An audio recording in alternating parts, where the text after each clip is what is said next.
Welcome back and prepare to be bedazzled, because today I'm going to be shedding light on the number 2 reason appertaining to why the land of Draconian slavery and Draconian oppression is a terrible place to live in. So what is this attributable to?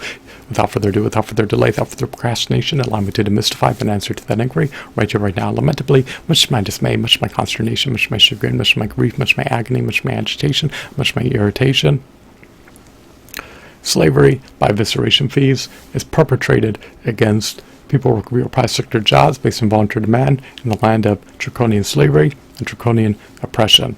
In this controlled market economy, there are over 13,000 evisceration fees that are imposed by bureaucratic apparatuses, which people work real private sector jobs based on voluntary demand pay and do not receive anything for paying. In this controlled market economy, having over 13,000 evisceration fees that are imposed by bureaucratic apparatuses, which people work real private sector jobs based on voluntary demand pay and do not receive anything for paying, not only amplifies the cost of living, but also concomitantly reduces the standard of living for people who work real private sector jobs based on voluntary demand. When a person's standard of living is reduced, and it can adversely impinge on his quality of life. In this controlled market economy, having over 13,000 evisceration fees that are imposed by bureaucratic apparatuses, which people work real private sector jobs based on voluntary demand pay and do not receive anything for paying, renders it far more cumbersome for people who work real private sector jobs based on voluntary demand to be able to afford to attain a mediocre standard of living. In this controlled market economy, a person needs to have substantial wealth to be able to afford to attain his basic needs, such as the housing need and transportation need. In this controlled market economy, when people work real private sector jobs based on voluntary demand pay evisceration fees that are imposed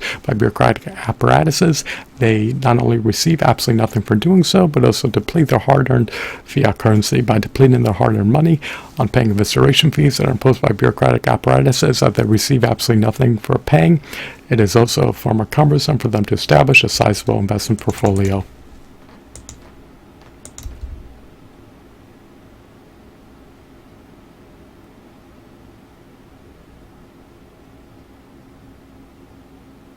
Even though modern slavery is epitome of a flagrantly deplorable injustice that should have never been brought to fruition, it is inapt to ever be abolished in the 21st century, 22nd century, or 23rd century.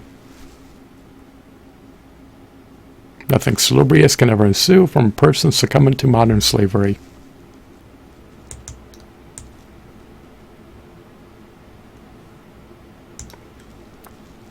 Similarly to traditional slavery, modern slavery is also an immoral, reprehensible, and inhumane practice that should have never been brought to fruition.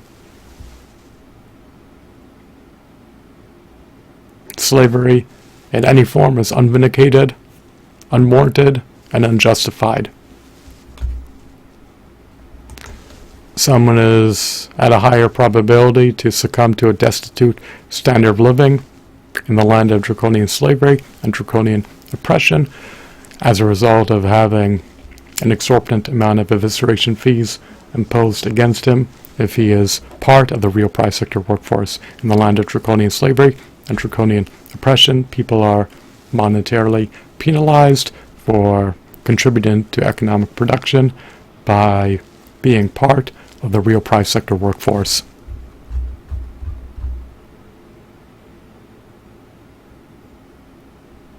Having a copious amount of evisceration fees imposed against people who work real private sector jobs based on voluntary demand that they do not receive anything for paying renders them at a higher probability to become destitute, penurious, indigent, and impoverished. When people who work real private sector jobs based on voluntary demand pay these evisceration fees that are imposed against them, they receive absolutely nothing for doing so. They pay against their own accord. They pay against their own volition in the land of Draconian slavery and Draconian oppression. So I hope that you deem this video to be riveting, captivating, mesmerizing, insightful, enthralling, intriguing, engrossing, and amusing. I hope that you're entrenched in the unalloyed epicness. Thanks for watching. Have a blissful day.